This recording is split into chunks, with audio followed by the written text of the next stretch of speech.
Sino yung kumakanta na yun? Tanong nga ni Rafael sa kanyang sarili nang makarinig nga siya ng tinig ng babaeng umaawit. Napakalamig ng boses na yun at nakaramdam nga ng kapayapaan si Rafael. Maya-maya pa ay nakatulog na nga siya.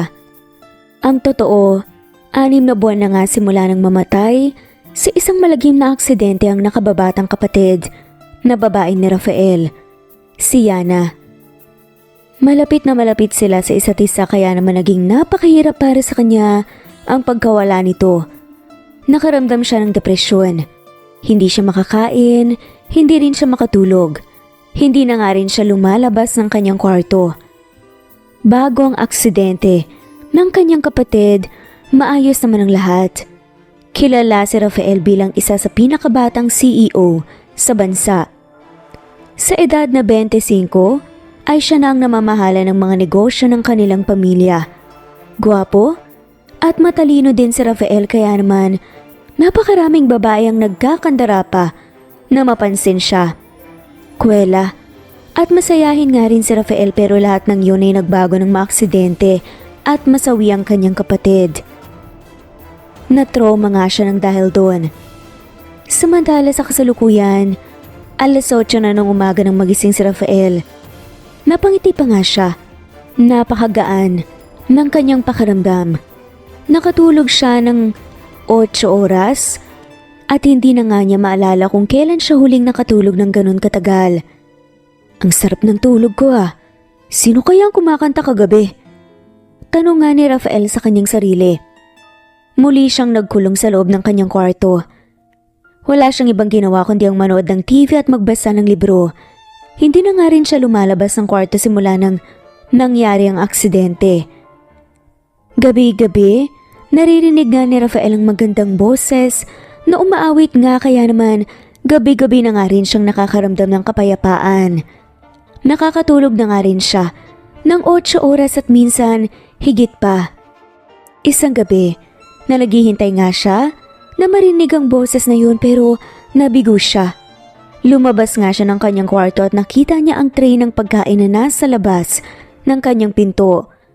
Dinaanan lamang niya ito at bumaba na nga sa sala nang may marinig nga siyang mahinang boses na kumakanta. Nagulat si Rafael. Hindi siya maaaring magkamali. Yun ang boses na gabi-gabi nga niyang naririnig. Nakaramdam siya ng kaba at pagkasabik na makilala nga kung kaninong boses nga yun. Sinundan niya ang pinanggalingan ng magandang tinig. Papunta yon sa kanilang kusina. Marahan siyang naglakad papunta doon. Nagkagulatan pa nga sila nang magkaharap nga sila ng isang babaeng nakauniporme ng kanilang mga kasambahay. Ay, anak ka ng kabayo! Nagulat na sigaw pa nga ng babae nang makita nga nito si Rafael. Sa gulat nito ay naibuhos na nga nito kay Rafael ang laman ng hawak niyang tasa. Aray ko, ang init naman yan! Sigaw pa nga ni Rafael. Nataranta ang babae at dali-dali nitong hinubad ang suot na apron at ipinunas ngayon sa binata. Naku, pasensya na po talaga. Nagulat po kasi ako sa inyo eh. Kayo naman po kasi, bigla-bigla kayong sumusulpot na parang kabuti. Paliwanag pa nga ni Jessica. Aba, sinisi mo pa talaga ako. Naiiling na nga lamang na saad nga ni Rafael. Hindi naman po sa ganun, sir. Pasensya na po talaga. May kailangan po ba kayo? Wala. May narinig lang kasi akong boses na kumakanta. Sinundan ko ang boses at parang dito nang gagaling. Naku, ako po yun, sir. Pasensya na po ah.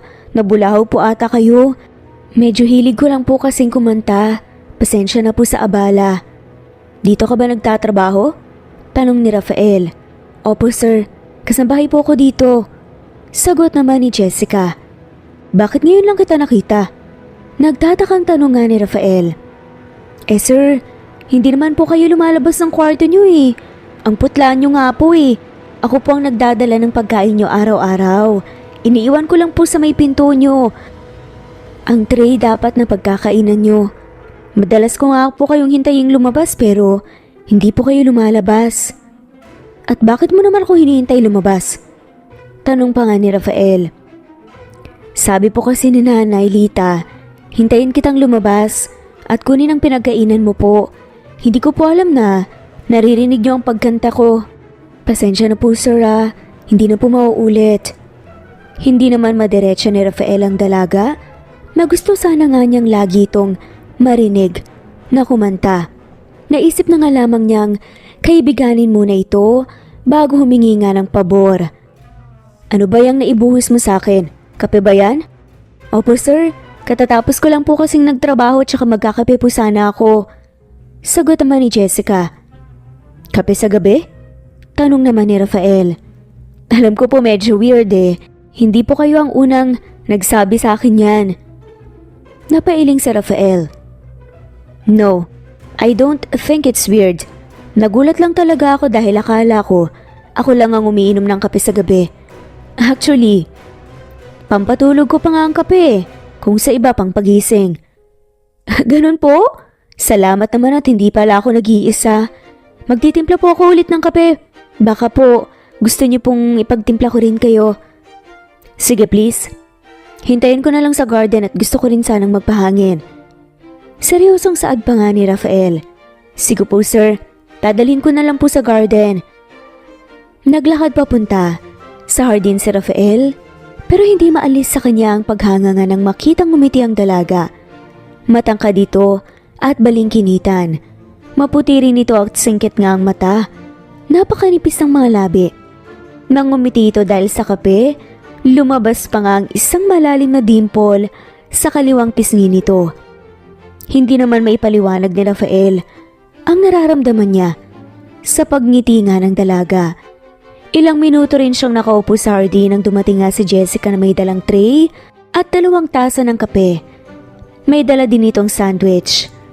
Bakit may sandwich? Takang tanong pa nga ni Rafael.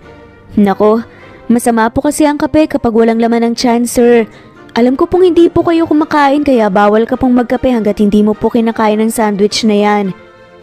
Tila concerned pa nga na saad ni Jessica. Aba, ginawa mo naman akong bata.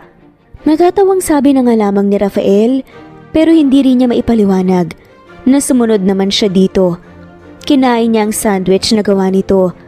Sa mahabang panahon na yon ay ulit nakakain ng maayos at masaya si Rafael. Naubos ko na po ang sandwich, Miss Principal. Pwede na ho ba akong magkape? Tanong pa nga ni Rafael na tila nangaasar. Napakunot na si Jessica. Principal? Para ka kasing school principal. Sa higpit. Akalain mong napaubos mo sa akin ng sandwich? Ganong hindi naman ako kumakain masyado. Ganon talaga sir. Nakakaasid po kasi sa tiyan kapag nagkakape ng walang kinain. Worth it naman yan sir. Masarap ang pagkagawa ko dyan. Hindi ka po magsisisi. Masayang nagkwentuhan ng dalawa. Hindi nila napansin na madaling araw na pala. 5:00 na ng umaga nang lapitan sila ng mayordoma sa mansyon, si Manang Fermi. Saad nga ni Manang Fermi, "Good morning po sir. Ang aga niyo po atang nagising." Actually, hindi pa kami natutulog. Makasama ko lang itong si Jessica at nakakwentuhan hindi namin napansin umaga na pala. Ay, naku oo nga po. Dapat gigising na po ako maya-maya. Nag-aalala lang sabi pa nga ni Jessica. Manang Fermi, pabayaan niyo na lang po munang matulog si Jessica. Napuyat ko po siya Kailangan ko po kasi ng kasama. Kasalanan ko. Kaya hayaan niyo na lang po siyang matulog. Mahirap namang magtrabaho ng puyat. Salamat po sir. Ani na lamang ni Jessica. Wala pong problema sir. Magalang na sagot naman ng mayordoma. Pumasok na nga ng mansyon ng matanda. Paano po sir, matutulog na po ako Matulog na rin po kayo. Jolly naman, nasaad ni Jessica. Yes, Miss Principal. Halakhak naman ni Rafael. Papasok na nga rin sana ng mansyon si Jessica nang maalala ni Rafael ang pabor na hinihingi niya. Jessica, maaari ba akong humingi ng pabor? Ano po yun sir? Alam mo bang simula nang nawala ang aking kapatid, hindi na ako makatulog ng maayos. Ilang linggo nang nakakaraan nang makarinig ako ng boses na kumakanta. Hindi ko maipaliwanag but I felt so much peace at nakatulog ako ng 8 oras. Simula noon, gabi-gabi na ako nakakatulog ng maayos. Naku, buti naman po sir. Akala ko, nakakaabala po ako sa inyo eh. Hindi. At kung maaari sana, kumanta ka pa rin sa tuwing gabi para makatulog ako ng maayos. Sus, yun lang pala sir eh. No problem po. Maraming salamat. At nagkasundo nga ang dalawa. Umakyat na nga ng kwarto si Rafael at may ngitingan sa mga labi nito. Masaya ang naging kwentuhan nila at tila ba nais pa nga niyo makausap muli ang dalaga. Simula ng araw na yun, nakasanayan na nga ng dalawa na sabay kumain ng almusal at hapunan. Tuwing bago naman silang matulog, nagkakape sila sa hardin. Minsan naman, maging seryoso ang tema ng kanilang kwentuhan. Ano nga po palang plano niya sir? Tanong nga ni Jessica. Napakunot na si Rafael. Plano saan? Hindi naman po sa nanghihimasok ako pero parang mag-iisang taon na pong wala ang kapatid nyo, kaya mag-iisang taon na rin po kayong nagmumukmuk dito sa bahay nyo. Ayaw nyo po bang bumalik sa dati nyong buhay? Hindi nyo po ba yun namimiss? Panguusisa nga nang madaldal na si Jessica. Naisip ko rin naman yan minsan. Parang hindi na rin kasi ako sanay. Subukan nyo lang po sir. Ang saya-saya kaya ng buhay. Sayang naman kung nagmumukmuk lang po kayo dito, sigurado po ako na hindi matutuwa ang kapatid mo kung makikita lang po kayo na ganyan. Sad nga ni Jessica. Alam mo Jessica, napakasakit mawala ng mahal sa buhay. Minsan, mawawalan ka na lang talaga ng ganang magpatuloy pa. Gets ko po yan sir. Nawalan na rin po kaya ako ng lola.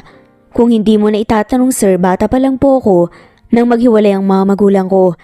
Nagkaroon sila ng kani-kanilang mga pamilya, kani-kanilang buhay at naiwan ako na mag-isa sa lola ko. Mag-isa na lang niya akong tinaguyod. Napakasakit po nung nawala siya. Talaga? Paano mo kinaya? Madamdaming tanong ni Rafael.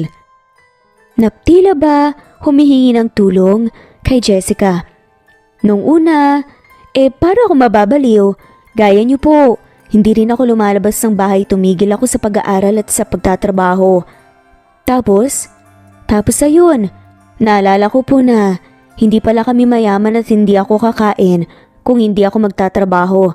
So ayun, nag-apply po ako ulit ng trabaho. Halakhak ni Jessica. Puro ka naman kalokohan eh. Pero seryoso na po, totoo naman po yun na kinailangan ko na rin pong magtrabaho kaya natigilan na rin po ako sa pagdadrama. Pero ang totoong dahilan kung bakit ako nagpatuloy na lumaban ay ang lola ko pa rin naman. Naisip ko kasi na baka may mga friends siya sa langit tapos pinapanood nila ako. Baka naman mapahiya siya kung ang apo niya ay iyakin, diba? Tapos mukmuk lang ng mukmuk.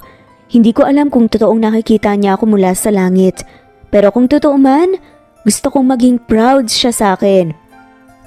Madamdaming lahad ni Jessica at makikita talaga sa mata niya ang pag-asa. Mahal na mahal mo siguro ang lola mo, no? Sobra po Alam ko ring mahal na mahal niya ako, pero oks na din po sir. Sapat ang pagmamahal niya sa akin hanggang sa panahong magkita kami ulit. Nang gabing yun, ay pinag-isipang maigi ni Rafael ang mga sinabi ni Jessica. Baka nga nakikita ko ni Yana. Makikita niyang malungkot ako at nag-iisa. Siguradong malulungkot yun. Baka nga panahon na para ituloy ko ang buhay ko at ibalik ang dating ako. Malakas na sabi nga ni Rafael sa kanyang sarili. Nagkatitigan nga ang dalawa ng mga ilang segundo rin nang biglang umiwas ng tingin si Jessica. Hindi niya kinaya ang titig ni Rafael sa kanya. Kinabukasan nga, maagang umalis si Rafael. Naisipan niyang bumalik na nga sa kanyang opisina pero bago pa man siya tuluyang bumalik, dumaan muna siya sa barberya. Sa tagal niya sa loob ng bahay, ay umaba na nga rin ang kanyang buhok.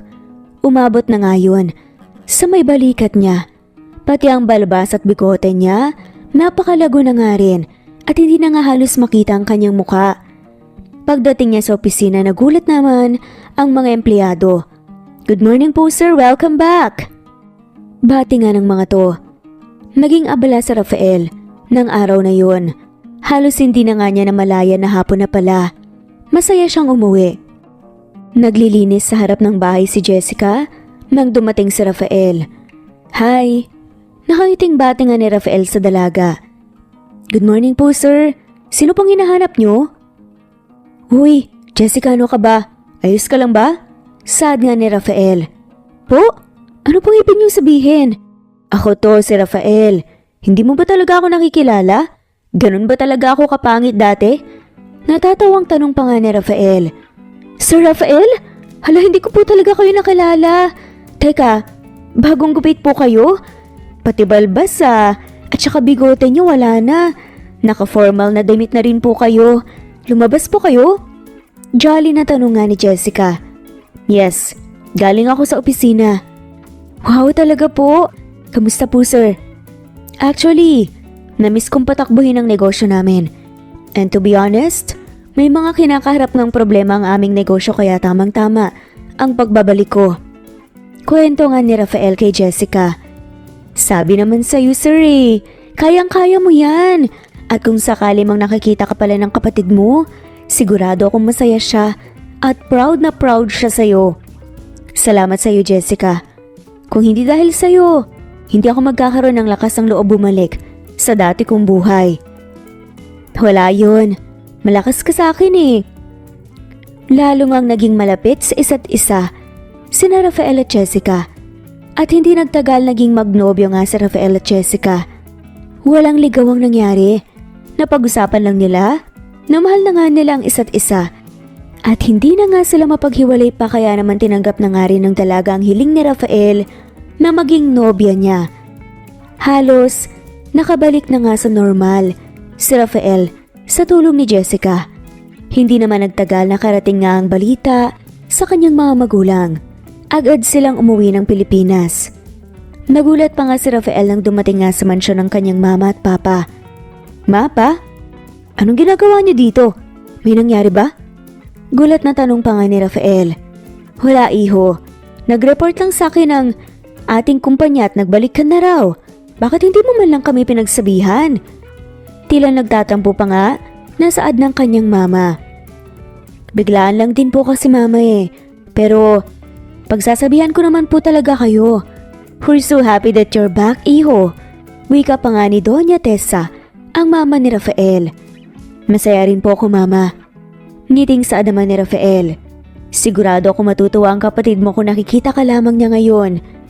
Nakangiti pa nga nasaad nga ni Don Max, ang papa ni Rafael. I know pa. Paano nga pala nangyari ang lahat ng to?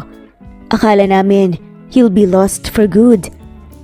Mama, ipapakilala ko po sa iyo ang tao na tumulong po sa akin na makabalik sa aking buhay. Saad nga ni Rafael. Napakunot noo si Doña Tessa. Talaga ba, iho? Sige nga at malaki ang utang na loob namin sa kanya. Napakasaya namin na nakabalik ka na sa pagpapatakbo ng ating mga negosyo. Sigurado akong magugustuhan namin siya. Kung nakuha kanyang matulungan, makabalik sa normal mong buhay, I'm sure she's an amazing person. She is, Mama. And tama ka. Sigurado akong magugustuhan niyo rin siya. Bulalas nga ng binata. Umalis si Rafael at tinawag nga si Jessica. Hila-hila nito sa kamay nang bumalik siya. Mama, I want you to meet my girlfriend. Siya ang nagpa-realize sa akin na masarap mabuhay. Siya ang nagparamdam sa akin na dapat akong maging masaya. Dahil baka nga naman nakikita ko ni Hana. Hindi yun matutuwa na nagmumukmuk ako. Siya ang nagpa-realize sa akin na dapat pagkatapos nating madapa sa buhay, bumangon pa rin tayo dahil laging may pag-asa hanggat may buhay. Iho, bakit nakasuot siya ng uniforme? Nang pangkatulong, nagjo-joke ka ba? Nagulantang ang matanda nang makitang dalaga na nakasuot nga ng uniforme ng isang kasambahay. Nope, ma. Hindi po to joke. Naka-uniform po siya dahil dito po siya nagtatrabaho bilang kasambahay. Ikinuwento pa nga ni Rafael ang unang beses niyang narinig ang pag-awit ng dalaga. Ibinida pa nga niyang kanilang love story. Lumapit nga si Doña Tessa kay Jessica. Sa buong akala nila, bebeso ito pero bigla nitong sinampal ang dalaga. "Mama!" sigaw ni Rafael. "Bakit niyo ako sinampal?" Gimbal pa nga na tanungan ni Jessica. "Sinampal kita para magising ka na sa katotohanan. Ambisyosa kang babae ka!" Sigaw naman ng matanda. "Ma, mahal ko po siya. Huwag niyo po siyang babastusin." Depensa naman ni Rafael. "Saad naman ni Doña Tessa? Isang katulong ang mahal mo? Pinaghirapan ka naming palakihin, alagaan at pag-aralin para lamang mapunta ka sa isang katulong? That's crazy, iho. Hindi ako makakapayag na mapunta ka sa isang tulad lamang niya." "Si Jessica ang mahal ko, ma. Wala akong pakialam kung mayaman o mahirap man siya. Ang importante sa akin ay mahal ko siya. Kung tutuusin nga ay dapat ka pang magpasalamat sa kanya dahil siya ang sumagip sa akin. Siya ang dahilan kung bakit nakabalik ako sa normal kong buhay." Mariing paliwanag pa nga ni Rafael. "Matalino, guwapo at mayaman ka, iho. Napakaraming babaeng magkakandara pa na mapansin mo. Hindi mo kailangan pagtiyagaan ng isang tulad niya. Hampas lupang babae na alam naman nating may interes lamang sa pamilya ng ating pamilya. Siguro nga, plinano lang niya lahat ng to dahil alam niya malungkot ka. Inalam niya ang weakness mo." Mata pobreng sabi pa nga ni Doña Tessa. "Aba ma'am, kahit hulait-laitin niyo po ko, wala akong magagawa, pero wag niyo naman po sanang pag-isipan ng masama ang pagmamahal ko sa anak niyo at ang intensyon ko po sa kanya at ang pagkatao ko. Hindi ho ako gold digger at hindi po ako ambisyosa.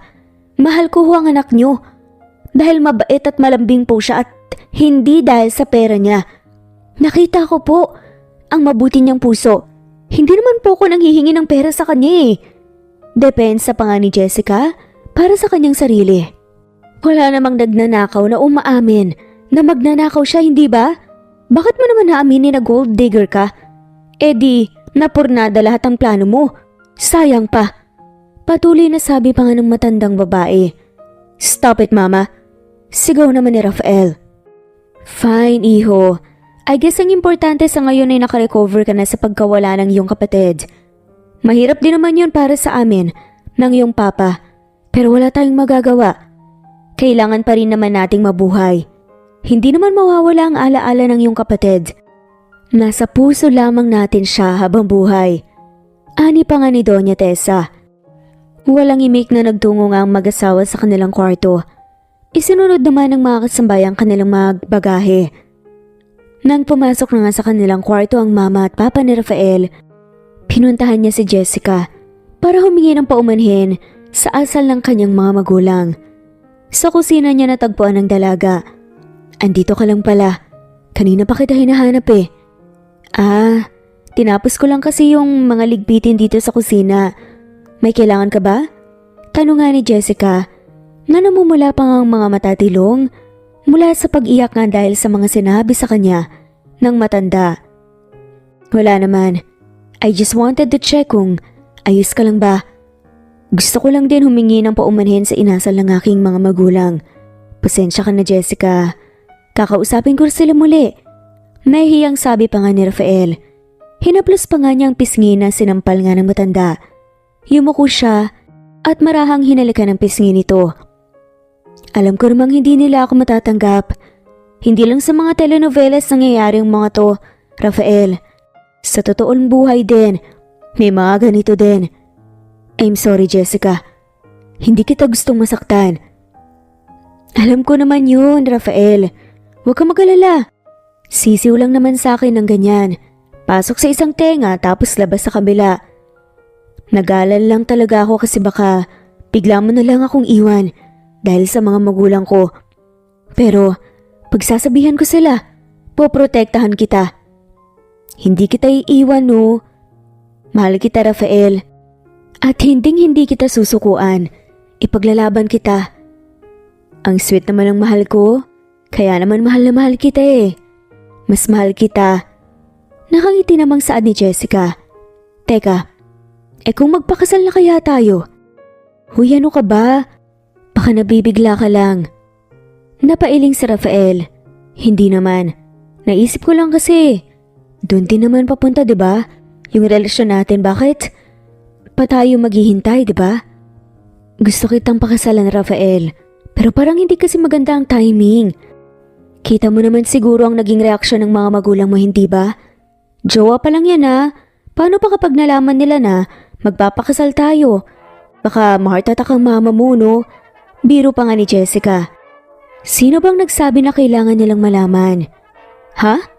Anong ibig mong sabihin? Takang tanong nga ni Jessica. Legal age na tayong dalawa. Hindi na natin kailangan pa ng parents' consent. Maaari tayong magpakasal kahit na kailan natin gustuhin, pwera lamang kung ayaw mo akong maging asawa. Sad pa nga ni Rafael na parang nangahamon pa nga. Siyempre gusto kitang pakasalan, no? Sad naman ni Jessica. Niyakap nga ni Rafael si Jessica. Hindi ka magsisisi. Pag pinakasalan mo ko, gagawin kitang reyna ng buong puso at buhay ko. Sus, napaka-OA naman ito. Oo na, magpapakasal na ako sa'yo. Sad na nga ni Jessica. Napasigaw pa nga si Rafael at agad naman siyang inawat ni Jessica. Huwag kang maingay. Baka marinig ka ng mama at papa mo, mabuko pa tayo eh. Tumatawang sabi na nga lamang ni Jessica. Oo nga pala, pero pumunta ka na ng munisipyo bukas. Alamin mong mga kailangan nating requirements sa dokumento nang maikasal na tayo. Excited nga na saad nga ni Rafael. Sige, pupunta ako bukas. Nakaka-excite naman. Kapag kinasal na tayo, ilihim na nga lamang muna natin para lang mas payapa ang ating pagsasama. Tsaka na natin planuhin pa ang iba nating gagawin. Ang mahalaga, may kasal tayo at magsumpaan tayo na magkakasama tayo ng panghabang buhay. Napangiti si Jessica. Walang problema. Sangayon naman ako dyan eh. May tiwala naman ako sa'yo. Agad ngang inayos nga ng dalawa ang kanilang dokumento at nagpakasal nga sila ng palihim. Isa yung secret wedding talaga. Nakampante naman si Jessica dahil inisip nga niya na hindi na nga sila mapaghihiwalay pa ng pamilya ni Rafael. Naging maayos pa rin naman ang paninirahan nila sa mansyon. Nakiusap si Rafael sa kanyang mga magulang na wag nga nilang atakihin o saktan ng dalaga. Hiningi niyang pabayaan na nga lamang sila sa kanilang relasyon at sumang-ayon naman ang mga to, kaya't inakala nga nila, Rafael at Jessica, na magiging maayos na nga ang lahat. Lingid sa kanilang kaalaman, ay may masamang plano pala ang mga to. Isang araw kinausap nga ni Doña Tessa si Rafael. Anak, kailangan kitang makausap. Napakunot no ang lalaki. Ano po yun, ma? Na-diagnose na may chronic heart disease ang iyong ama. Kailangan niyang maoperahan sa lalong madaling panahon. Kinakabahan nga ng saad niya. Mama, totoo po ba yan? Ano daw pong lagay ni Papa? Kailan po siya operahan? Kamusta po siya? Natatakot ang papa mo na magpa-opera dito sa Pilipinas. Ang nais sana niya sa Amerika maoperahan. Yan din sana ang gusto ko dahil mas magagaling ang mga doktor doon. Saad nga ni Donya. Madami din naman pong magagaling na doktor dito sa Pilipinas ah. Pangangatwiran pa nga ni Rafael. Nagiba naman kagad ang timpla ng matanda. Alam kong ayaw mong magtungo sa Amerika dahil sa babaeng yan. Hahayaan mo bang may mangyaring hindi maganda sa amo mo? Dahil lamang hindi mo maiwan ang babaeng yan? Mas importante ba talaga siya kaysa sa ama mo? Sarili mong laman at dugo. Dire-diretsong sabi na nga lamang ng matanda at nagsimula pa ngang umiyak. Hindi naman po sa ganun, ma. Hindi po ako gagawa ng ikapapahamak ni Papa. Naisip ko lang naman po talaga na marami din namang mga doktor na magagaling dito pero hindi ko gusto talaga na sa Amerika magpagamot si Papa. Wala naman po kasing problema doon, di ba? Kung talagang gusto mong isama ang babaeng yun, wala naman ding problema para makarating din siya sa Amerika.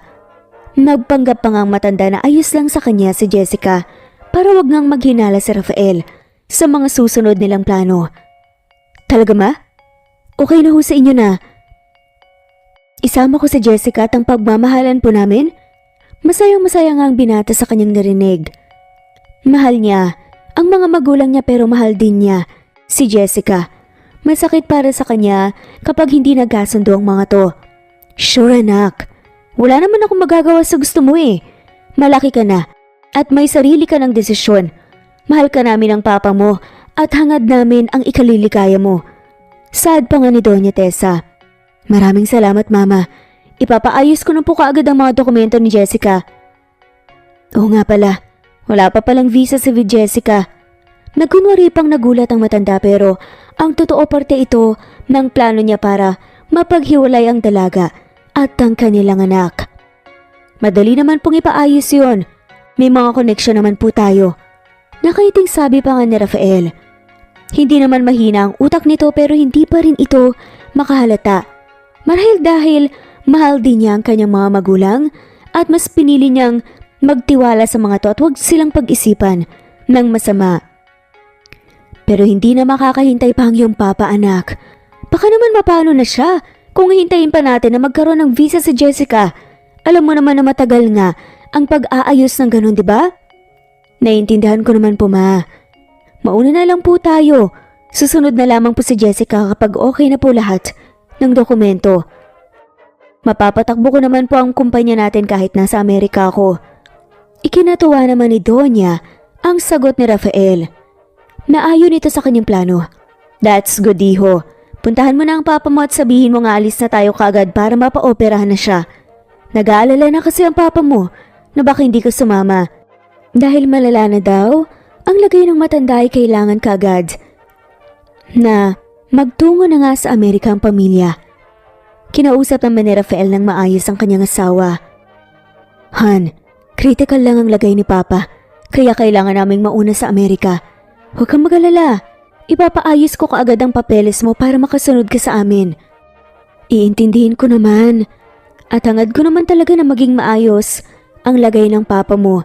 Pero kinakabahan lang talaga ako na baka matagalan bago tayo magkitang muli eh. Baka naman hindi mo na ako balikan. Emosyonal pa nga nasabi ni Jessica. Bakit naman? Ipaayos ko naman kaagad ang mga dokumento. Kung matatagalan talaga, maaari naman akong bumalik dito. Umuwi para magkita tayo. At ako mismong susundo sa'yo para makapunta ka ng Amerika. Pangako mo yan ha. Nagpipigil pa ngang maiyak si Jessica. Pero nahalata pa rin naman yon ni Rafael. Huwag ka nang umiyak. Mahal na mahal kita. Kaya nga pinakasalan kita, diba? Nagtungo na nga sa Amerika ang pamilya. Naiwan nga si Jessica na pinanghahawakan ng mga pangako ni Rafael at ramdam naman niya na talagang mahal siya nito pero hindi pa rin niya maalis ang mag-alala. Nangako si Rafael na 3 hanggang 4 na buwan lamang sila sa Amerika. Sinabi din nito na humigit kumulang 1 buwan ay makakasunod na nga siya sa Amerika pero nagdaan na ang 3 buwan, hindi pa rin naaayos ang mga dokumento ni Jessica. Bihira ding tumawag si Rafael dahil abala nga ito sa pag-aalaga sa kanyang papa at nagkaroon din daw ng problema ang ilang properties nila doon. Pinanghihinaan na nga ng loob si Jessica. Pero nagulat ito isang araw, dumating ang matandang babae mula sa Amerika. Magandang araw ho. Kamusta po? Biglaan po ata ang pag-uwi niyo ah. Gulat na tanong pa nga nito. Nagulat siya sa biglaang pag-uwi ng matanda at kinutuban na nga siya. Dahil hindi naman nabanggit ni Rafael na uuwi nga ang mama nito sa Pilipinas. Sagot pa nga ni Doña Tessa. Aba, hindi naman ako nasabihan na kailangan ko palang magpaalam sa'yo. Pag-uuwi ako sa pamamahay ko. Sino ka ba dito? Ipapaalala ko lang sa'yo na katulong ka lang dito. Sad nga ni Doña Tessa. Sorry po. Hindi naman po yan ang ibig kong sabihin. Nagulat lang po talaga ako sa pag-uwi niyo. Kasama niyo ho ba si Rafael? Puno ng pag-asa na tanong nga ni Jessica na sumusulya pa nga sa labas ng bahay kung nandun ang kanyang asawa. Hindi siya makakauwi dahil inaasikaso niya ang kanyang papa at ilang ari-arian naman doon. Teka, bakit ang laki ng tiyan mo? Buntis ka ba? Gulat na tanong pa nga ng matanda nang mapatingin nga sa tiyan ni Jessica. Hindi pa naman yun kalakihan pero alam na nga niyang balingkinitan at maganda ang katawan nito. Pero nang oras na yun, alam niyang malaki ang tiyan nito. Opo, magiging lola na po kayo. Excited at nakangiti pa ngang saad ni Jessica. Nais sana niyang si Rafael ang unang makaalam ng magandang balita pero kinailangan na nga niyang sabihin yun sa mama ni Rafael dahil ramdam naman niya ang paghihinala nito. Lola? Paano magiging lola ako nang dinadala mo? Hindi ka naman buntis nang umalis sa Pilipinas ang anak ko ah. Hindi nga alam ni Rafael na buntis ka. Galit na saad pa nga ng matanda. Hindi ko pa po kasi nasabi sa kanya. Nasa Amerika na po kasi kayo nang malaman ko po na buntis ako. Isusurpresa ko nga po sana pagdating ko po doon. Ambisyosa ka talaga no? Kinagamit mo pa talaga ang anak ko para makarating ka sa Amerika? Saad pa ni Doña Tessa. Naku, hindi naman po sa ganun. Siya nga ho ang nagsabi sa akin na isasama niya po ako eh. Hindi naman ho ako nang pumilit. Ang totoo niyan, kahit kailan naman po, hindi ako nangarap na magpunta sa Amerika. Ang tanging dahilan ko lang po talaga ng pagsama ko, sana ayoko pang mahiwalay ng matagal kay Rafael. Mahabang paliwanag naman ni Jessica. Hindi ako naniniwalang anak ni Rafael ang batang yan. Abay nawala lang kami ng ilang buwan. Nabuntis ka na? Disgrasyada ka tapos ipapasagot mo sa anak ko? Nagpupuyos pa nga sa galit. Nasaad nga ng matandang Donya. Hindi po ako disgrasyada at lalong hindi ako masamang babae. Ang totoo po niyan, ikinasal na ho kami ng anak nyo. Asawa ko na siya. Kaya may karapatan po ako sa kanya. Napilitang umamin si Jessica dahil parang nawawala na nga siya ng pasensya sa pang-aakusa nga ng matanda. Hindi ako naniniwala. Teka, tatawagan ko si Rafael. Kinuha ng Donya ang kanyang cellphone at tinawagan nga ang binata. Hello anak. Ano ba tong pinagsasabi ng ambisyosang babae na to? Nakasal na daw kayo. My gosh, iho. Baka ikamatay ng papa mo kapag nalaman na ikinasal ka na ng palihim. Para mo na kaming binastos niyan. Halos mangiyak pa nga nasaad nga ni Doña Tessa. Naka-speakerphone pa nga matanda at naririnig nga ni Jessica ang kanilang usapan. Halata naman na nagalangan nga ang boses ni Rafael. Nararamdaman ni Jessica na hindi nito aaminin na kasal na nga sila dahil sa kondisyon ng kanyang papa. Mama, hindi pa po kami kasal. Kung magpapaksal po kami ay siguradong sasabihan ko naman po kayo. Isa pa, nangako naman po ako sa inyo na magpapakasal po sa anak ng kasorsyo nyo sa negosyo, hindi ba? Hindi na ho ako atras pa sa kasal namin ni Agnes, Mama. Mahinang sabi pa nga ni Rafael na siyang ikinagulat nga ni Jessica. Tila pinagbagsakan ng langit at lupa ang babae. Hindi na nga siya nakakibo pa. Ramdam niyang hindi alam ni Rafael na naririnig niya ang kanilang pag-uusap. Sige na iho, asikasuhin mo na ang papa mo at magpapahinga na rin ako. I had a long flight. At nagpaalam na nga ang matanda. Nang maibaba nga ang telepono, humagulgol si Jessica. Narinig mo ba yon, Jessica? Ikakasal na si Rafael sa anak ng kasosyo namin sa negosyo kaya tigilan mo na ang pangangarap mo ng dilat. Humanap ka na ng ka-level mo at humanap ka na ng pipikutin mo na iba. Hindi kami bobo. And one more thing, magbalot-balot ka na ng mga gamit mo at lumayas ka na dito. Hindi na kami babalik pa dito at ibebenta na namin ang bahay na to. Kaya naman hindi na kayo magkikita pa ng anak ko. Yan ang sisiguraduhin ko. Hindi po yan totoo. Hindi po yan magagawa sa akin ng aking asawa. Saad ni Jessica. Ambisyosa ka na. Manaloko ka pa. Nagpabuntis ka sa iba tapos umaasa ka sa anak ko? Dali-daling kinuha ni Jessica ang kanyang cellphone mula sa kanyang bulsa. At akmang tatawagan na nga sana si Rafael. Pero kinuha ng Donya ang kanyang cellphone.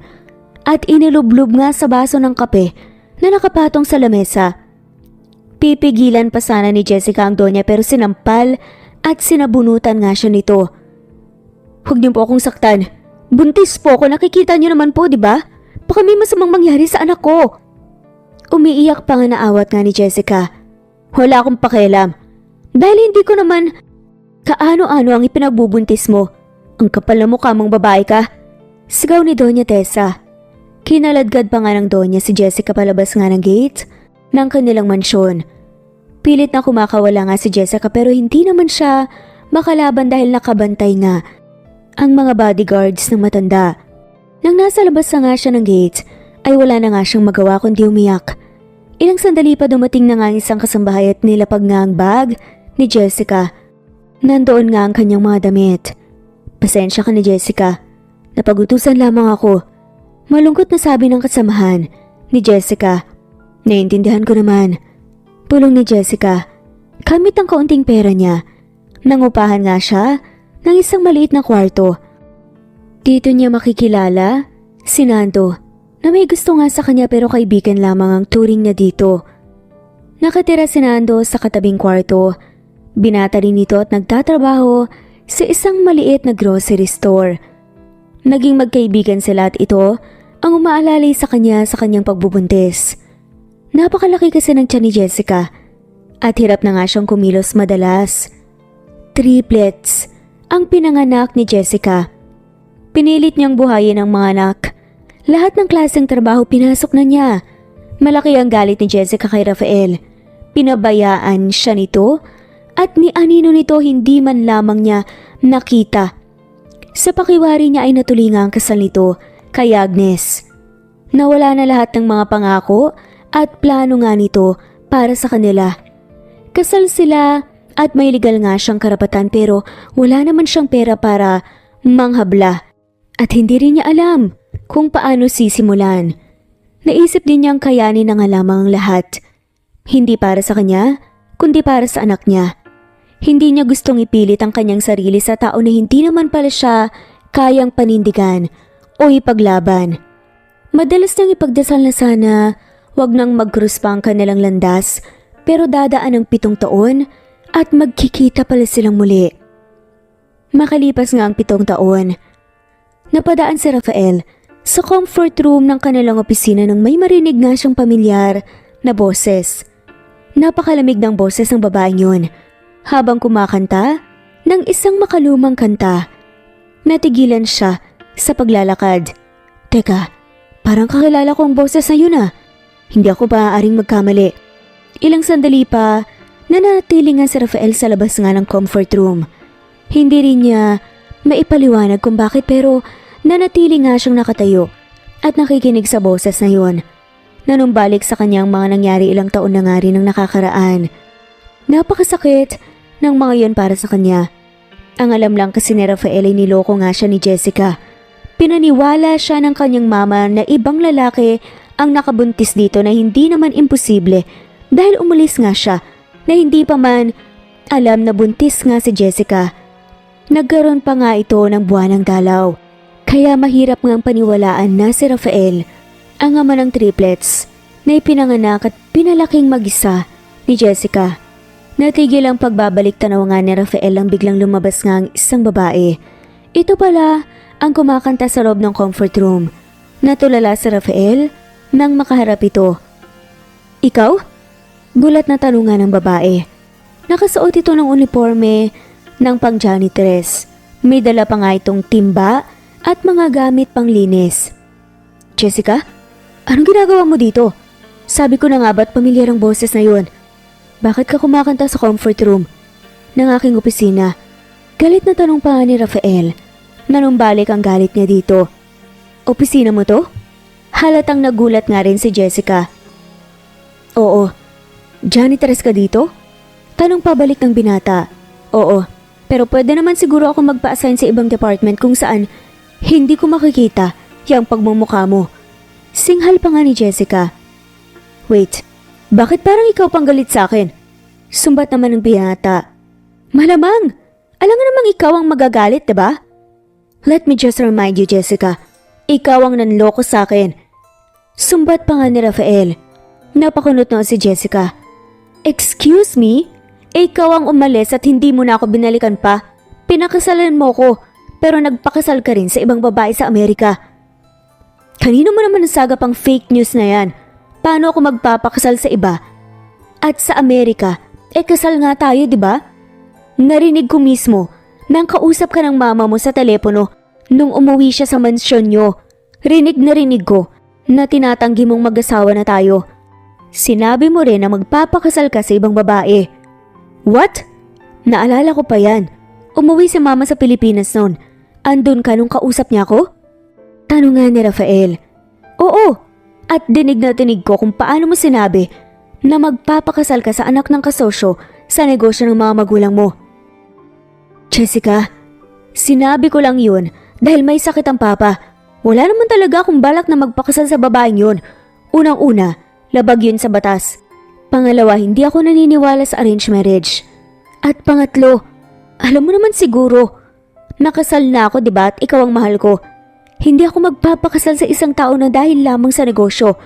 Ginawa ko lang yun para protektahan ka. Nakita mo na ang mga ginawa ng mama. Mas magagalit siya kapag nalaman niyang mag-asawa na tayo. Alam kong mas pag-iinitan ka niya kapag inamin kong mag-asawa na tayo. Sinabi ko lang yun na hindi tayo kasal para magkaroon ako ng sapat na panahon para umuwi at makausap ka.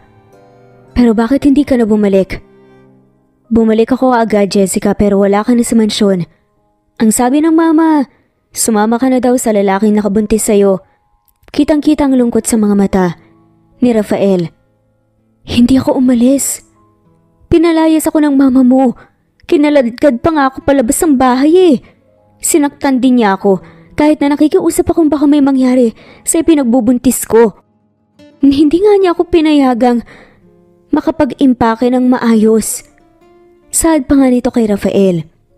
Malamang, nadatnan kanyang buntis sa ibang lalaki. Malamang magagalit yun. Saad naman pabalik ni Rafael. Napakulit na si Jessica. Ano? Sinubukan ko namang ipaliwanag sa mama mo na ikaw ang ama ng dinadala ko pero hindi siya naniwala. Sinira pa nga niyang cellphone ko kaya hindi kita makontakt. Hindi ko naman alam ang email o phone number mo dahil andun lahat sa cellphone ko. Paano kung magiging anak ang dinadala mo buwan ng dalaw ka bago ako umalis papuntang Amerika? Usisa pa nga ni Rafael. May mga ganong sitwasyon naman daw talaga, sabi ng doktor. Nasa Amerika ka na nang malaman na buntis ako. Susurpresahin sana kita pero ako naman ang nasurpresa ng mama mo. Pero wag kang mag-alala. Hindi na mahalaga yon. Hindi naman kita pipiliting maniwala na ikaw ang tatay ng mga anak ko eh. Pairap pa nga nasabi ni Jessica. Mga anak? Gulat na tanong nga ni Rafael. Oo, triplets kasi ang mga anak ko. Papasok na nga sila ng paaralan kaya ako nag-a-apply na janitress dito para matugunan ko mga pangangailangan nila. Hindi na kasi kaya ng kita ko sa paglalako ng pagkain ng gastos sa pag-aaral lalo na 3 pa nga sila. Anyway, sige na, mauna na ako. Huwag kang mag-alala. Magpapaalam ako sa agency namin para ilipat na lamang ako para hindi na tayo magkita pa. Pagkasabi noon, tumalikod na nga para umalis si Jessica. Pero pinigilan siya at hinawakan sa braso ni Rafael. Jessica, gusto ko sanang makilala ang mga bata. Malumanay na sabi pa nga ng binata. Huwag na, ayos lang kami Rafael. Huwag ka nang maobliga pa. Hindi ko naman sila ipipilit sa'yo eh. Kung may duda ka, ayoko mawala ng dignidad ang mga anak ko na ipinipilit ko sila sa taong hindi naman sila tanggap. Ani pa nga ni Jessica. I'm sorry. Sana maintindihan mo rin ang sitwasyon ko. Pero asawa mo ko, Rafael. Kahit ano pa man ang sitwasyon, dapat nagtiwala ka sa akin. Dapat naisip mong hindi kita kayang lokohin. Ganun ba talagang tingin mo sa akin, ha? Na magpapabuntis ako sa iba habang nasa malayo ka? Puno ng hinanakit na sumbat pa nga ni Jessica. Natigilan si Rafael. Tama naman si Jessica. Dapat pinanghawakan niya ang pagmamahalan nila. Hindi siya dapat nagpadala sa mga sulsul ng kanyang sinungaling at matapobering ina. Patawarin mo sana ako, Jessica. Halos maluha nga na sabi ni Rafael. Okay na yon. Matagal na yon. Mapait naman, nangiti ang rumihistro nga sa mukha ni Jessica at tuluyan na nga itong naglakad. Palayo. Si Rafael naman ay bumalik na nga sa kanyang opisina pero hindi rin siya mapalagay. Panay ang lakad niya nang pabalik-balik. May mga anak na ako. May triplets akong mga anak. At wala ako sa tabi nila sa buong 7 taon ng buhay nila. Malakas na sabi nga ni Rafael sa kanyang sarili. Panay ang hawak niya sa kanyang noo at tila ba sumasakit na nga ang ulo niya sa pag-iisip. Buong araw naman hindi mapakali si Rafael at iniisip niya ang tungkol sa sinabi ni Jessica na triplets. Gusto niyang makilala ang mga bata pero kinakabahan siya sa magiging reaksyon ni Jessica. Ramdam niya na masama pa rin ang loob nito sa kanya. Siya man, masama din ang loob nung una. 7 taon na nga siyang naniwala na niloko siya ng kanyang asawa. 7 taon na nga siyang nabuhay sa kasinungalingan. Hindi niya lubos maisip kung paano yon nagawa ng kanyang mama. Alam niyang sasabihin lamang ng kanyang mama na pinoprotektahan lamang siya nito, pero labis-labis na ang ginawa nito. Ipinagkait na nito sa kanya ang pagkakataong maging ama sa kanyang mga anak. At hindi na nga niya hahayaan pa na mangyari yun ngayon. Bago pa matapos ang araw, nakapagdesisyon na nga si Rafael. Hinintay niya sa labas nang gusali si Jessica. Kailangan niyang ipaglaban ang dating hindi nga niya nagawa. Malayo pa lamang, nakita na nga ni Jessica si Rafael pero hindi na nga siya nakaiwas pa. Halata naman kasi na nakita na nga niya ito. Paglapit pa lamang ni Rafael ay agad na nga itong nagsalita. Baka pwedeng ihatid na kita sa bahay mo at nang makilala ko ng mga bata. Ani pa nga ni Rafael. Agad-agad? Sarkastikong tanong naman ni Jessica. Sorry. May lakad ka ba? Usisa naman ng binata. Wala naman pero pagod ako. Ang dami kong nilinisang banyo. Gusto kong matulog kaagad pag uwi ko. Isa pa, 7 taon akong nagalit sa'yo. Sa tingin mo ba, madali para sa akin na makita ka ngayon? Ayoko ring biglain ng mga bata. At ang sarili ko syempre. Pumasok lang ako ng trabaho tapos pag uwi ko may tatay na sila kaagad. Iritableng saad pa nga ni Jessica. Napairap na nga lamang siya sa lalaki. Naiintindihan ko naman. Handa akong maghintay, Jessica. Hindi na nga sumagot pa si Jessica. Tumango na nga lamang ito at naglakad nga lampas kay Rafael. Pag-uwi naman niya ng bahay ay hindi rin siya makatulog. Halo-halong galit, puot at inis ang kanyang nararamdaman sa muli nga nilang pagkikita ng kanyang asawa. Napatitig siya sa triplets na naglalaro. Alam niyang karapatan ng mga to na makilala nga ang kanilang ama, lalo na't hindi naman pala siya niloko nito. Bagkus ay biktima lang din ito, pero parang hindi pa nga niya kaya. Napalagi ang makita si Rafael. Malalim ang sugat sa kanyang puso. Halos araw-araw nga akong makiusap nga si Rafael pero tinatanggihan siya ni Jessica. Isang araw na hindi nakapasok ng trabaho si Jessica ay talaga namang nag-alala si Rafael. Pinagtanong nga niya kung nasan si Jessica pero hindi rin alam ng kanyang mga kasamahan. Naisipan niyang tanungin nga ang head ng mga janitors at nagpaalam daw ito na hindi makakapasok dahil na ospital daw ang anak nito. Agad na sumugod nga si Rafael sa ospital. Nabutan niyang umiiyak sa labas ng emergency room si Jessica. Anong nangyari? Nag-aalalang tanong nga ni Rafael. Nagulat naman si Jessica sa pagdating nito. Anong ginagawa mo dito? Hindi na yan importante, Jessica. Anong nangyari sa bata? Giit pa nga nito. Hindi ko alam. Nilagnat lang siya. Nang ubod ng taas. Nangihina siya at halos hindi na nga makausap kaya't dinala ko na kaagad dito. Paliwanag pa nga ng dalaga. Habang nag-uusap sila, dumating nga ang doktor. Kayo ba ang magulang ng bata? Tanong nga nito. Ako ho ang nanay. Ani ni Jessica. Ako ho ang tatay. Ano pong lagay ng bata? Sabat naman ni Rafael. Napakababa ho ng platelets ng bata at nag-positive po siya sa dengue. Delikado na ho ang lagay niya. Rare po ang type ng dugo ng bata at AB negative po. Wala ho kaming ganyang blood type. Baka pwede po kayong magpa-test. Paliwanag ng doktor. Wala kayong dugo? Anong klaseng ospital to? Ililipat na lamang namin ang bata. Galit na sabi pa nga ni Rafael. Pwede niyo naman pong ilipat ang bata pero masyado na hong mahina sa ngayon. I suggest na masalinan muna siya ng dugo bago ilipat. Isa pa, kahit ilipat niyo siya ay mahihirapan po kayong makahanap ng dugo dahil nag-check na din ho kami sa malalapit na private hospitals and wala din po silang AB negative na dugo. Malumani na paliwanag naman ng doktor. Magpapatest ho ako. Ani naman ni Jessica. AB negative po ang dugo ko. Maaari akong magbigay ng dugo sa bata. Halos nakahinga ng mabuti si Rafael dahil pareho pala sila ng blood type ng kanyang anak. Pumayag naman kaagad si Jessica dahil hindi niya dapat pinapairal ngayon ang pride niya. Mas kailangan to ng kanyang anak. Naging maayos naman ang resulta. Agad na nasalinan nga ng dugo si Bebe at nang maayos-ayos na ngang lagay nito, pumirma ng waiver ang dalawa para ilipat ng private hospital ang bata. Nang nasa biyahe na nga sila, ay nagpapahayag pa rin ng pagkainis si Jessica. Kaklaruhin ko lang hindi ko to utang na loob. At hindi ako magbibigay ng kahit na anong kapalit. Ikaw ang may gusto na ilipat sa private hospital ang bata. Mariin na sabi pa nga ni Jessica. Wala naman akong hinihinging kapalit Gusto ko lang talaga na masiguro na ligtas ang bata. Yun naman ang gusto ko. Maari naman siyang gumaling kahit nasa pampublikong ospital.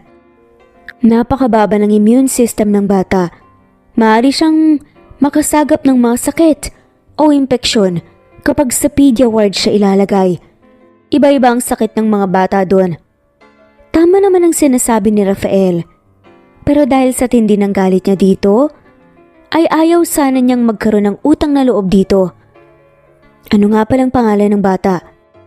Tanong ni Rafael. Feo ang pangalan niya. Ang dalawa nasa bahay sila, si Thor at Thomas. Iniwan ko lamang sila sa kapitbahay na si Nando. Siya ang naging katuwang ko simula. Sanggol pa lamang ang mga bata. Kapag nailipat na si Teo sa kwarto niya, kukunin mo sila Thor at Thomas. Aba, so nagmamando ka na pala ngayon. Saad pa nga ni Jessica. Hindi naman sa nagmamando, Jessica. Malamang sa bahay niyo nagka-dengue si Teo. Hindi malayong makagat din ng lamok at magka-dengue ang dalawa. Mas makabubuti kung sa hospital na lang muna sila mamalagi. Kukuha na lamang ako ng malaking kwarto. Natahimik na nga lamang si Jessica. May punto naman kasi si Rafael. Ilang sandali pa, nailipat na nga ang bata sa isang magandang ospital. Nagbantay sa kwarto si Rafael at umuwi naman si Jessica para kumuha ng mga damit nila. At para kuhanin na nga rin ang dalawa pa nga niyang anak. Nang bumalik na nga si Jessica, kasama na ang dalawa pang bata. Naging emosyonal si Rafael nang makita ang mga to. Hello, maiksing bati nga niya. Hello po, sino po kayo? Tanong nga ni Thor. Hindi nga nakasagot kagad si Rafael dahil nagsalita kagad si Jessica. Katrabaho ko siya, anak. Naawa lamang siya kay Teo kaya tinutulungan niya tayo. Katrabaho niyo po? Naglilinis din po ba kayo ng mga banyo? Bakit po ganyan ang suot niyo? Para po kayong boss Iba ang trabaho niya, pero parehong kumpanya lang kami. Tama na nga yan, anak. Kung ano-anong tinatanong mo. Kumain na ba kayo? Tanong ni Rafael. Hindi pa nga po, kakain na po sana kami nang dumating po si nanay para sunduin kami. Ganun ba? Teka, bibili ako ng pagkain. Gutom na rin ako Saad na nga lamang bigla ni Rafael. Salamat po! Umalis nga si Rafael para bumili ng pagkain. Pagbalik niya, ay may dala na nga siyang mga kahon ng pizza. May dala rin siyang fried chicken at pasta. Pati na nga drinks ay dala ni Rafael. Nakaupo naman ang mga bata at nanonood nga ng TV. Si Jessica naman ay naupo nga sa couch, pero nakatulog nga ito. Alam ni Rafael na pagod dito kaya tinayaan na nga lamang muna niya itong makatulog. Tinawag niya ang mga bata at inayang kumain. Nahihiya man, lumapit na nga rin sa lamesa ang mga to. Halina kayo, kumain kayo.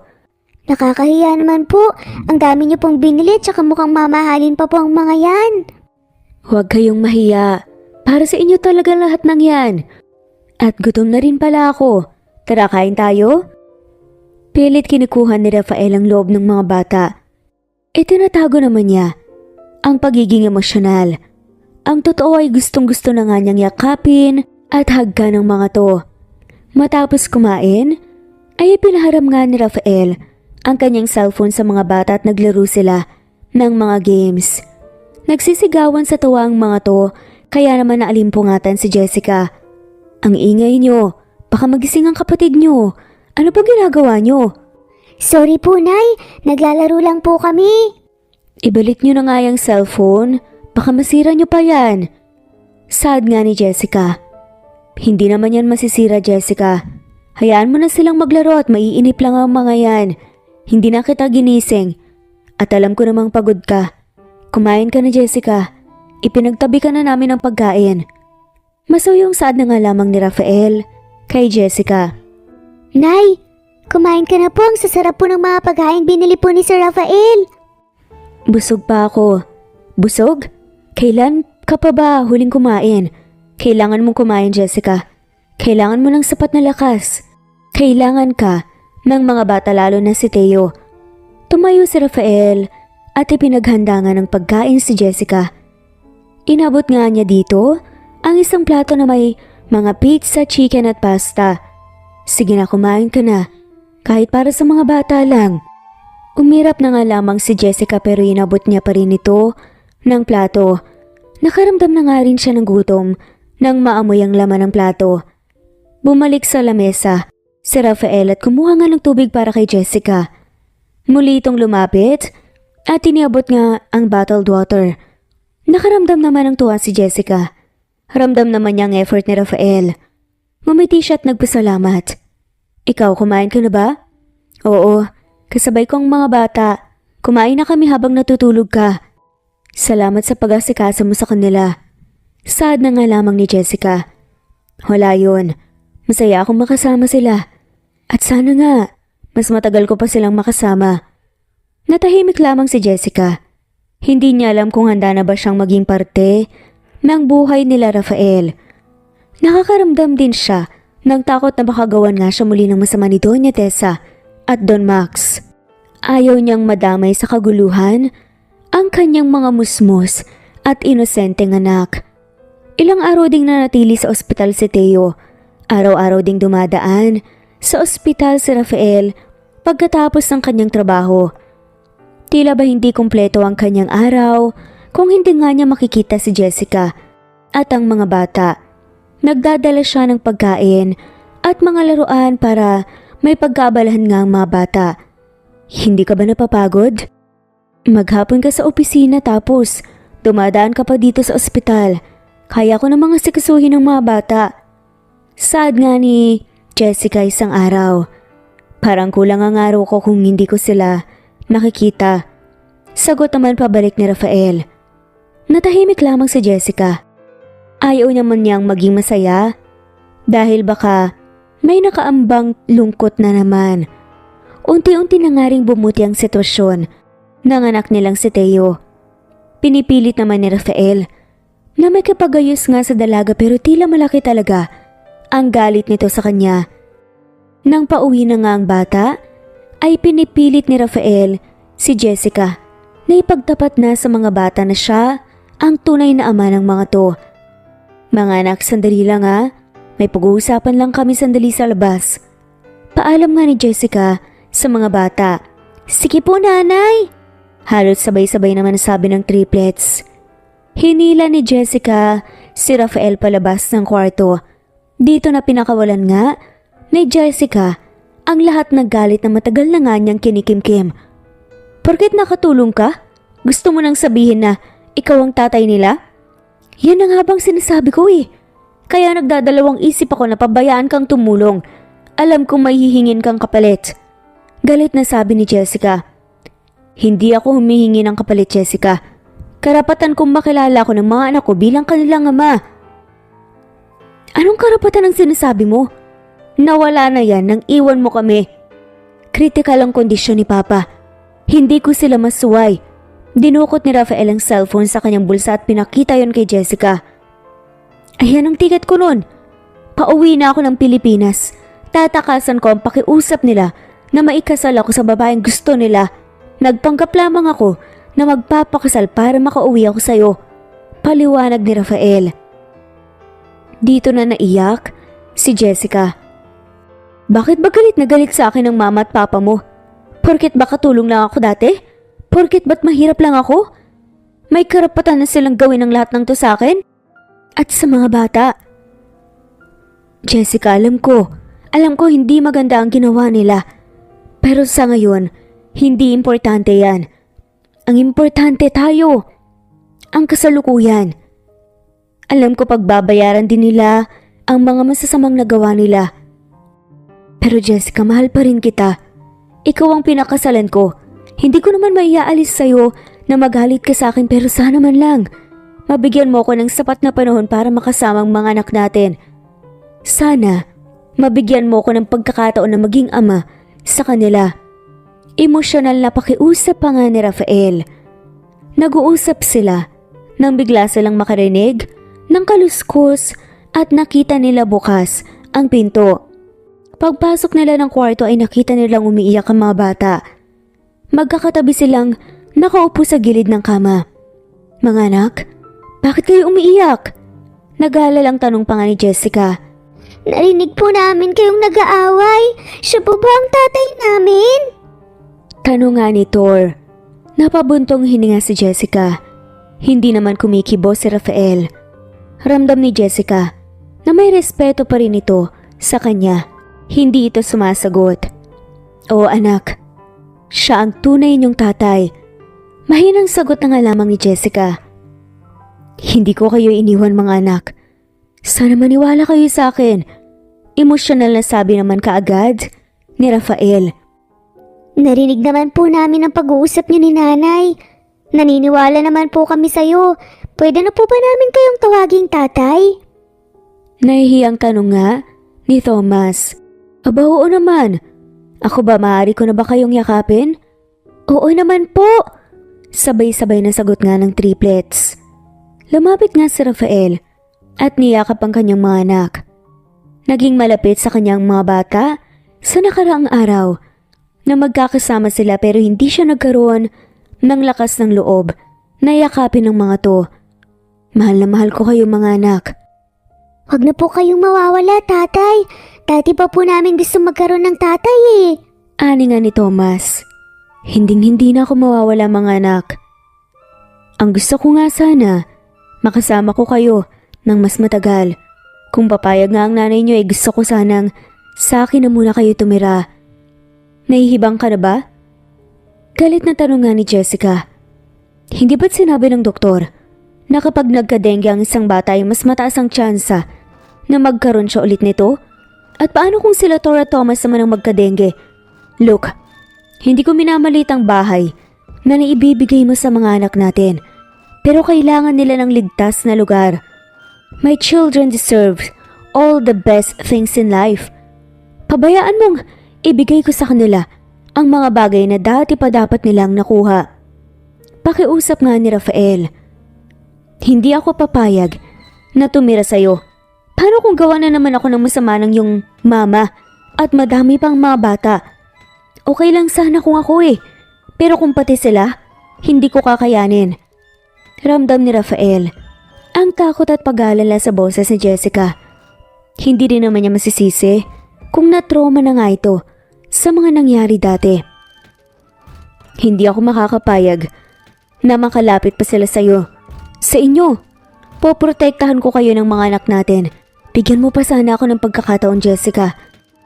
Ilang sandali ring nag-isip si Jessica pero dahil na nga rin sa pangungulit ng mga bata ay pumayag na nga rin ito. Sige, alang-alang sa ikabubuti ng mga anak natin, papayag ako. Matagal na rin naman silang nangulila sa'yo. Payag ako pero oras na gambalain kami ng mama mo ay hindi mo na makikita pa ang mga bata.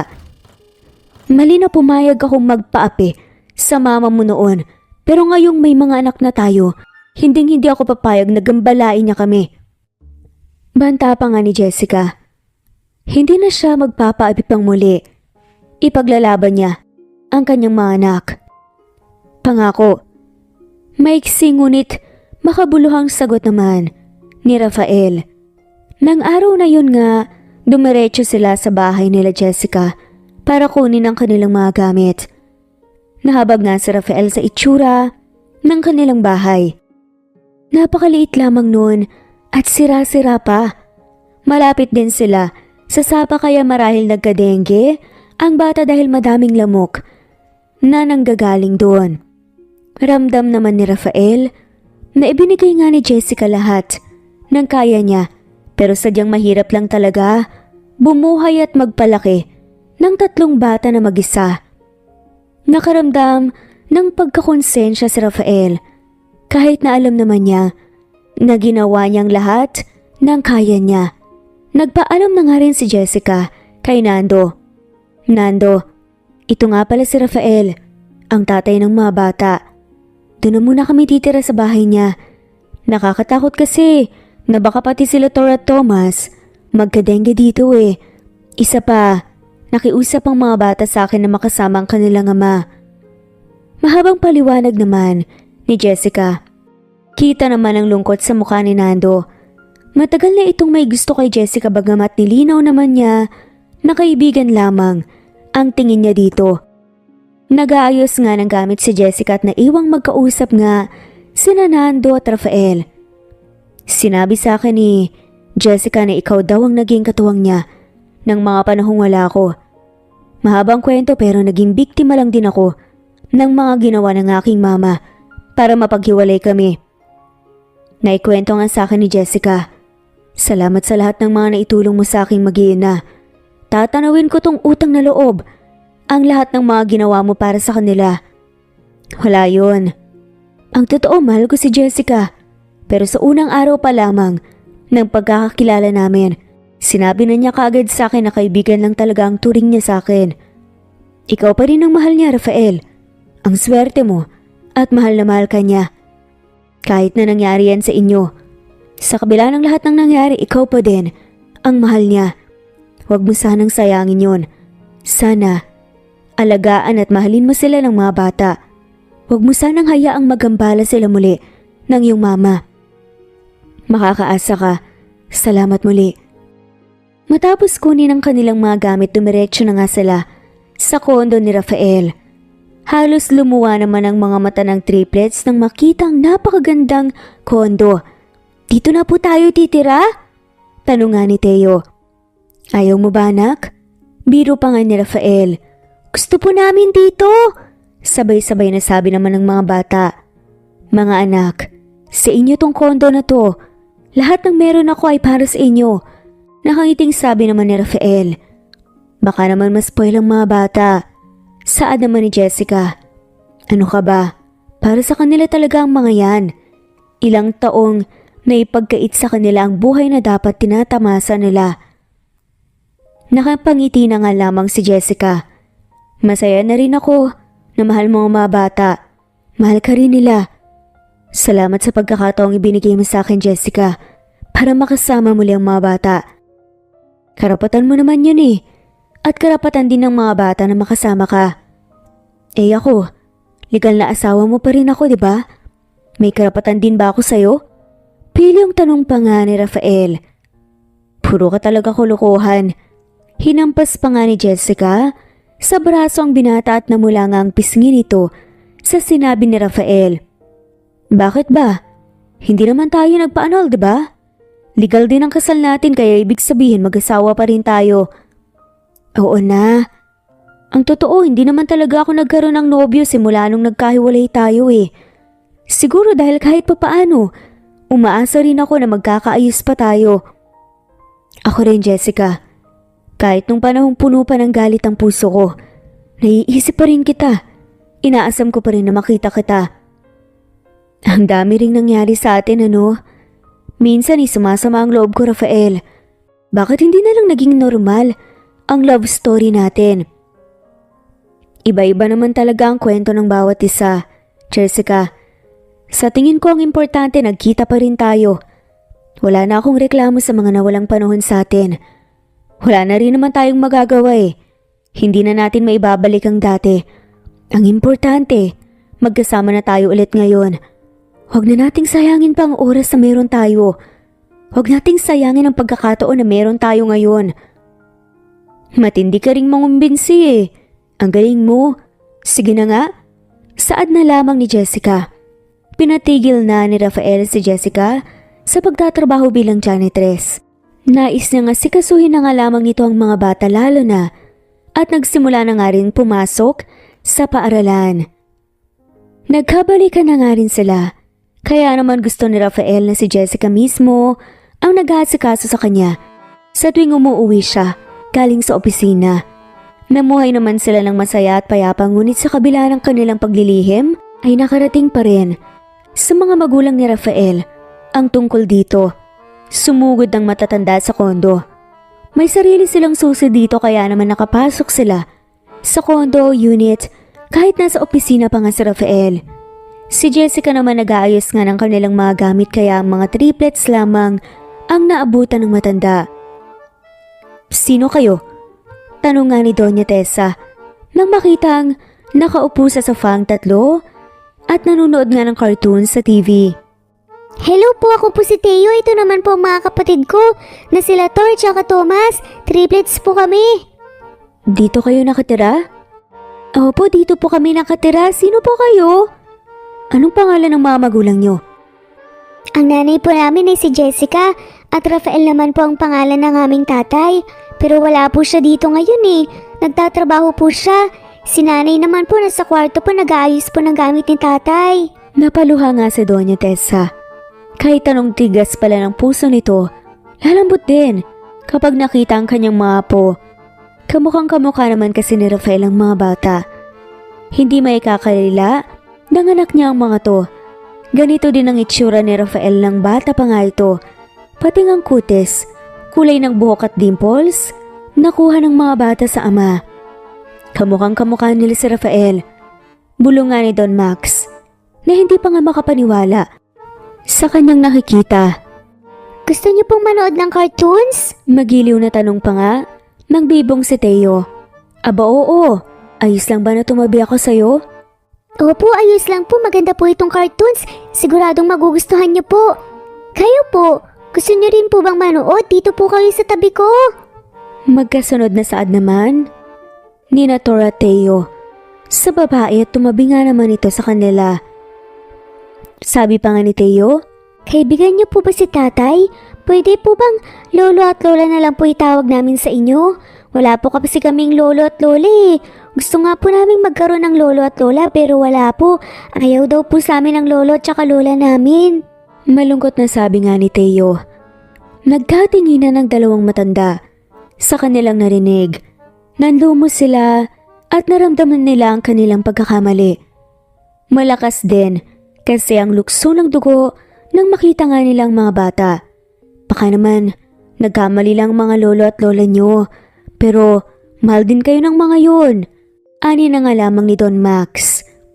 Talaga po? Oo, ang cute nyo eh. Sigurado akong kapag nakita kayo ng lolo at lola nyo, matutuwa ang mga yun. Sana nga po. Masayang nanood nga ng cartoons ang mga bata kasama ang kanilang lolo at lola. Hindi na nila napansin pa na dumating na nga si Rafael. Gulat na gulat ito sa nadatnan niya. Dahan-dahan nga siyang naglakad at tinawag sa kwarto si Jessica. Andito pala sila mama? Gulat na tanong nga nito at mas nagulat naman si Jessica. Patakbo sana itong lalabas ng kwarto dahil sa takot na baka saktan ng matatanda ang kanyang mga anak pero pinigilan siya ni Rafael. Relax lang. Wala silang gagawin sa mga bata. Nagulat nga ako at parang tuwang-tuwa pa nga sila sa mga apo nila eh. Seryoso? Takang tanong ni Jessica. Magkahawak kamay silang nagtungo sa sala at nagulat si Jessica sa kanyang nakita. Hi tatay, nakauwi ka na po pala. Bati nga ni Teo at napatayo naman ang mag-asawa. Anak, panimulang saad nga ni Doña Tessa. Hi ma. Nakilala mo na pala ang mga apo mo. Saad naman ni Rafael. Kamukhang kamukha mo sila iho. Ganitong ganito ang itsura mo nung bata ka pa. Anak, patawarin mo kami sa nagawa namin ng mama mo. Saad na nga lamang ni Don Max. Jessica, hindi ko alam kung kakayanin mo pa ako mapatawad. Nagkamali kami. Malaki ang pagkakamali namin. Sana kahit mga apo namin ay makabawi kami. Napatawad ko na ho kayo. Lolo at lola ho kayo ng mga anak ko kaya't hindi ko kayang magtanim ng galit sa inyo. Pero sana po, wag niyo nang uulitin. Hindi ko pipilitin na matanggap niyo ako bilang asawa ni Rafael pero sana po, kahit para na po lamang sa mga apo ninyo, ay pabayaan niyo pong mabuo ang aming pamilya. Madamdaming sabi nga ni Jessica. Babawi kami sa inyo. Babawi kami ng mga bata. Na wala ang 7 taon na sana ay kasama nila ang kanilang ama. 7 taon na sana ay kasama namin sila. Napamulat ng mata si Teo. Lolo at lola po pala namin kayo eh. Kaya naman po pala ang sarap niyo pong yumakap. Hindi ka ba galit sa amin, iho? Tanong pa nga ni Don Max. Saad naman ang batang si Teo. Hindi po. Narinig ko naman po ang mga kwento ng nangyari dati pero nagsorry na po kayo. Kaya sa tingin ko, dapat po patawarin na rin po kayo. Turo po yan ni nanay na dapat po patawarin namin kapag may nagsasorry po sa amin. Tsaka masaya po kami na may lolo at lola na po kami. Salamat, iho. Naruluhang saad nga ni Doña Tessa. Nagkapatawaran nga sila. Ramdam naman ni Rafael at Jessica na sincero ang totoong pagsisisi nga ng mag-asawang matanda. Marahil nawala lahat ng galit nila kay Jessica nang makita ang tatlong cute na bata. Simula ng araw na yon, naging katuwang na nga nila ang mag-asawa sa pagpapalaki sa triplets. Makalipas ang ilang buwan, nagbuntis si Jessica.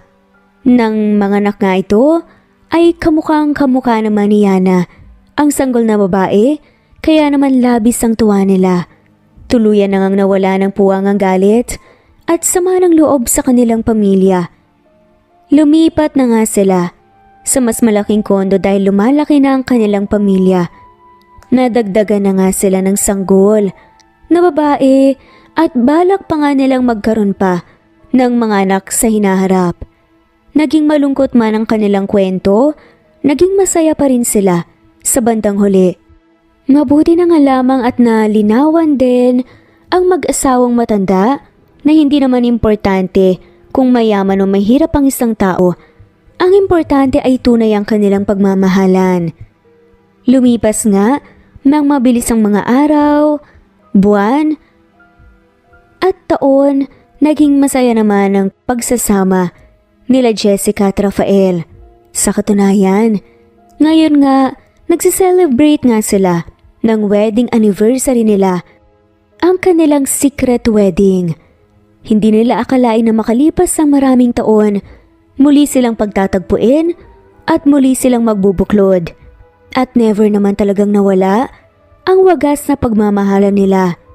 Siguro, nagkaroon ng hindi pagkakaintindihan at pagkakaunawaan, pero ang pagmamahal nanatili nga na totoo at tapat. At dito na nga po nagtatapos ang kwentong pagmamahalan ni Jessica at Rafael.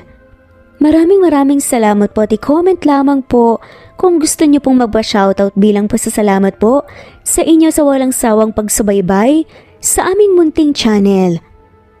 At nagpapasalamat po ko dahil umabot na po ng 3 taon ang ating channel. Happy 3 years anniversary sa Cat Amazing Stories. Thanks for listening at shoutout po sa mga sumusunod. Babes Music and Memories, Jen, Vanessa, Cecilia Palaub-Sanon, Allen, Lagana, Merlilyn, Linley, Presbyteros Rose, Ana Vencer, Nesbet Hanaban, Miras Channel, Annabel Huelo, Leonisa Azotes, Didi Dia, Vega Rices, Janet Vlog, Rolando Yagyagan, Daisy Blasa, Erlinda Chong, Harem Ruhi, Jules, Eunice Comprasyon, Nuraini Aini, Ning, Augustus Cleo Waling, Dalia, Lelsen, Judy, Jemima, Celia, Cecil, Carmencita Falcon, Winona, John Twelve, Jezreel Kaling, Nes, Melia Tejano, Murphy, Harem, Ann Mariano, Presenta Menoza, Rosemary Paraganas, Imelda Kunan, Ona, Jeyo, Chu, Lina Almazan, Carmelita Mendoza, Elizabeth Gila, Vida Dichosa, Juliet Caday, Lolar Hemi, Ana Bueta, Annalie Flor, Leonisa Zotes, Romana Gorospe, Flora Gumisad, Alisa, Daisy Blaza, Emily Borak, Merlilyn, Felma Cabato, Mark Anthony Seriales, Lawrence John Bacus, Dantes Liliosa, Cleo Kawaling, Annalisa, Melchor Ramirez, Presbyteros Rose Ostonalito, Bernadette Mayo, Wilma, Augustus, Madeline Tuason, Tita Domoo, Flory Robles, Nesbeth, Marlilyn Lin Lee, Iza Lentojo, Judy Quilates, Cleo Aling, Wenoni, Evelyn Santiano, Babes Music and Memories, Judy Kutamura, Mary Ann Tamashiro, Imelda Forteza, Presbyteros Rose, Marilu Juana, Evelinda, Erlinda Chong, Helen Morillo, Merlin Bilbar, Janice Marukin, Reynaldo Reyes, Lavina Galang, Josefa Doque, Fritzy Agiat, Dory, Rosalie, Marivic Bosbos, Aurelia Pakana, Juliet Kaday, Bibi Ivadoy, Mary Ann, Tamashiro, Reynaldo, Nuraini Aini, Belen Santos, Merlin Pascual, Aurelia, Marilu Juan, Sherry Yap, Yus, Rosemary Corpus, Daisy Blasa, Sandara Miranda Vlogs, Presenta, Marial Uy, Jocelyn Tansing, Aima, Noraini, Natalie Navarro, Liova Gabriel, Mercy Villantes, Flory Robles, Rowena Santillan, Anisha Jacob, Judy Quilates, Lucia Baldo, Rosemary Palaganas, Rosemary De Los Santos, Emma Vison, Flordette, Patriosino, Ana Jane Patalita, Renato, Tita, OFW Pinoy, Matea Estrera, Nena Ano, Merlilyn, Emily Borak, Daisy Blasa, Nesbeth Hanaban, Maylene Versosa, Presbyteros Rose, Jen, Vanessa, Cecilia Alvior, Nesbeth, Teofila Perez, Daisy, Wenoni, Nelani Juan, Rosemary De La Cruz, Rosemary Palaganas, Imelda Forteza, Wenoni Anya Lucas, Ostonalito, Jerry Ramos, Judy Quilates, Imelda Forteza, Amalia Manabat, Cecil, Raquel Magno, Julie Hermosura, Susan Upaga, Fe Fulgencio, Juby Hernandez, Juvie Romero, Charlene Naton, Ana Vencer, Rosemary Corpus, Sunshine Sotalbo, Nelani Juan, Harem Ruhi, Kira Trisha Ortaleza, Andrea Taga, Carmelita Mendoza, Fe Novares, Lin Lee, Jomar Ria Bueno, Jeoka Ditek, Teresita Tagian, Wawateng of Sarangani Province, Mindanao, Eileen Lomano Glagana, Merlilyn, Shirley Peralta, Miras Channel, Harem Ruhi, Anita Hernando, Judy Quilates, Mirna Josue, Lin Lee, Lina Castillo, Emily, Wendy Bird, Mirna Josue, Madeline Escoro, Rosemary De La Cruz, Emily, Didi, Jane Magallanes, Eileen, Mark Anthony Seriales, Evangelina, Alexa Annie Gomez, Jean Hesareno, Ana Vencer, Ferrer Hazel, Rodrigo Miguel, Ana, Vanessa, Chu, Abdul Lolita, Karim, OFW Pinoy, Crisola Cazar, Daisy, Cleo Waling, Emmanuel Podaderal, Judy Quilates, Babes Music and Memories, Imelda Forteza, Sen, Carmencita Falcon, at shoutout na rin po sa lahat na mga walang sawang sumusubaybay. Maraming salamat po.